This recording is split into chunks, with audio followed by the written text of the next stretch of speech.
ಇನ್ನು ಡಿಕೆಶಿ ವಿರುದ್ಧ ಈ ಐಟಿಆರ್ ಬೆನ್ನಲ್ಲೇ ದಿಢೀರ್ ಅನ್ನೋ ಹಾಗೆ ಶಾಸಕಾಂಗ ಸಭೆಯನ್ನ ಜೆಡಿಎಸ್ ಕರೆದಿದೆ. ಬೆಂಗಳೂರಿನ ಖಾಸಗಿ ಹೋಟೆಲ್ನಲ್ಲಿ ಜೆಡಿಎಸ್ ಶಾಸಕರ ಸಭೆಯನ್ನ ಕರೆಯಲಾಗಿದೆ.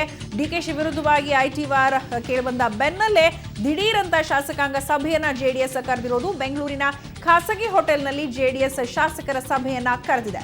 ಎಚ್.ಡಿ. ದೇವೇಗೌಡ, ಸಿಎಂ ಕುಮಾರಸ್ವಾಮಿ ನೇತೃತ್ವದಲ್ಲಿ ಕರೆದಿರುವಂತಹ ಜೆಡಿಎಸ್ ಶಾಸಕರ ಸಭೆ ಇದು. ದಿಢೀರ್ ಅಂತ ಈ ಸಭೆಯನ್ನು ಕರೆಯಲಾಗಿದೆ. ಡಿಕೆಶಿ ಮೇಲಿನ ಐಟಿ ದಾಳಿ ವಿಚಾರ ಮತ್ತೆ ಜೀವ ಪಡೆಯುತ್ತಿರುವ ಹಿನ್ನೆಲೆಯಲ್ಲಿಯೇ ಈ ಸಭೆಯನ್ನ ಕರೆಯಲಾಗಿದೆ. ಮೈತ್ರಿ ಸರ್ಕಾರದ ಮೇಲೆ ಬೀರುವ ಪರಿಣಾಮಗಳ ಬಗ್ಗೆ ಚರ್ಚೆ ಆಗುವಂತಹ ಸಾಧ್ಯತೆ ಇದೆ.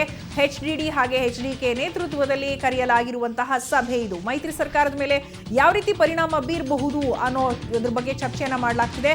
ಬಿಜೆಪಿ ಆಪರೇಷನ್ ಕಮಲ ಮಾಡಲು ಮುಂದಾಗಿರೋ ವಿಚಾರ ಕೂಡ ಗೊತ್ತಾಗಿದ್ದು, ಇದಕ್ಕೆ ಸಂಬಂಧಪಟ್ಟ ಹಾಗೆಯೂ ಚರ್ಚಿಸೋ ಸುದ್ದಿ ಇದೆ. ಇನ್ನು ಜೆಡಿಎಸ್ನ ಹಲವರನ್ನು ಸಂಪರ್ಕಿಸೋ ಗಾಳಿ ಸುದ್ದಿ ಕೂಡ ಇದೆ.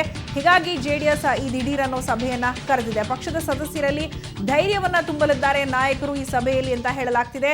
ದಿಢೀರ್ ಶಾಸಕಾಂಗ ಸಭೆ ಕರೆದಿರೋದ್ರಿಂದ ಒಂದು ರೀತಿ ಕುತೂಹಲಕ್ಕೆ ಕಾರಣ ಆಗಿದೆ ಈ ಸಭೆ. ಒಂದು ಕಡೆ ಐಟಿ ದಾಳಿ ಬಗ್ಗೆ ಮಾತುಗಳು ಕೇಳಿಬರ್ತಾ ಇದೆ. ಬಿಜೆಪಿ ನಾಯಕರೇ ಮಾಡಿಸುತ್ತಿದ್ದಾರೆ, ಡಿಕೆಶಿ ಬ್ರದರ್ಸ್ ಅನ್ನ ಟಾರ್ಗೆಟ್ ಮಾಡಿದ್ದಾರೆ ಅನ್ನೋ ಮಾತು. ಮತ್ತೊಂದು ಕಡೆ ಗಾಳಿ ಸುದ್ದಿ ಜೆಡಿಎಸ್ ನಾಯಕರಿಗೆ ಗಾಳ ಹಾಕ್ತಿದೆ. ಬಿಜೆಪಿ ಆಪರೇಷನ್ ಕಮಲ ಶುರು ಮಾಡಿದೆ ಅನ್ನೋ ಮಾತುಗಳು. ಇದೆಲ್ಲದರ ಬೆನ್ನಲ್ಲೇ ಎಚ್.ಡಿ.ಡಿ ಹಾಗೆ ಎಚ್.ಡಿ.ಕೆ ನೇತೃತ್ವದಲ್ಲಿ ದಿಢೀರ್ ಅಂತ ಖಾಸಗಿ ಹೋಟೆಲ್ನಲ್ಲಿ ಸಭೆಯನ್ನ ಕರೆದಿದ್ದಾರೆ.